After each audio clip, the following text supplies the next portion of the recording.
जी हाँ नाज़रीन, drama serial रहमत की नेक्स्ट आने वाली एपिसोड में आप देखेंगे कि यहाँ पर ज़ुबैदा बेगम आलम को रुमैसा को घर में आने की इजाज़त देती है और इधर रुमैसा बेगम तो इस घर को भी अब अपनी मलकियत ही समझ बैठेंगी और कहेंगी कि यहाँ पर तो अब मेरा ही राज चलेगा। जिस पर कहेगी ज़ुबी के मैंने कहा था ना आपसे, ये रुमैसा आंटी हमें नौकरानियाँ बनाकर रख लेंगी, लेकिन आपने मेरी एक नहीं सुनी। जिस पर कहेगी ज़ुबैदा बेगम, तुम देखती जाओ, मैं इसका इलाज करना खूब से जानती हूँ। इसे क्या लगता है कि अम्मा के जाने के बाद अब ये मुझ पर हुक्म चलाएगी? तो ऐसा कुछ भी नहीं है। उधर आप देखेंगे कि परिचे हर वक्त अपने घर वालों की फिक्र में ही घुलती जा रही होगी। जिस पर बारी कहेगा क्या मसला है तुम्हारे साथ, तुम्हारी पूरी तवज्जो तो सिर्फ आंटी की तरफ हो गई है। जिस पर कहेगी परिचे ऐसी कोई बात नहीं है, मैं आपके साथ भी तो टाइम स्पेंड करती हूँ ना। जिस पर बारी कहेगा लेकिन मैं जब भी देखता हूँ तुम उन्हीं की बातों में उलझी रहती हो, उस घर के मसाइल आखिरकार कब कम होंगे?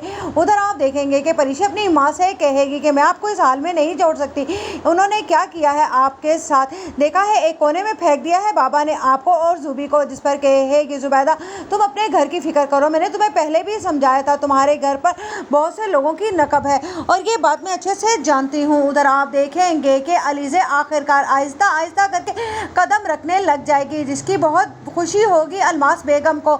लेकिन इधर ज़ुहैब की बहन कहती है कि अम्मा आप बिल्कुल ठीक नहीं कर रही हैं, अपनी बहू को चलने फिरने पर लगा देंगी तो देखिएगा ये हमारे ज़ुहैब को ले उड़ेगी। अभी तक तो ये अपाहज थी इसलिए कुछ कर नहीं पाई। जिस पर अलमास बेगम कहेगी कि तुम कब अपने दिल साफ करोगी अलीज़े की तरफ से? हर वक्त तुम अलीज़े को कुछ ना कुछ कहती रहती हो, पहले तुम्हें उसके अपाहज होने से मसला था और अब उसके चलने फिरने से मसला है। इधर अलीज़े बहुत खुश होती है और कहती है कि जब मेरी मामा मुझे चलते फिरते देखेंगी तो वो बहुत खुश होंगी। जिस पर अलमास बेगम कहेगी बिल्कुल ठीक कहा, हर माँ की ख्वाहिश होती है कि उसका बच्चा सेहतमंद और तंदुरुस्त हो, और तुम्हारी भी तंदुरुस्ती को देखकर तुम्हारी माँ तो खुश ही हो जाएगी। इधर आप देखेंगे कि परिचे अपनी माँ के लिए जब रेंट के लिए घर देखती है तो उस पर और ज़ुबैदा बेगम तो जाने से इनकार कर देगी, क्योंकि ज़ुबैदा जानती है अगर वो ये घर छोड़कर एक बार चली गई तो शायद इस घर के दरवाजे कभी भी ना खोल पाएँ और रुमैसा बेगम तो इस पर कब्जा ही कर लेगी। इसीलिए वो ये घर छोड़कर जाने के लिए हरगिज़ तैयार नहीं होगी। और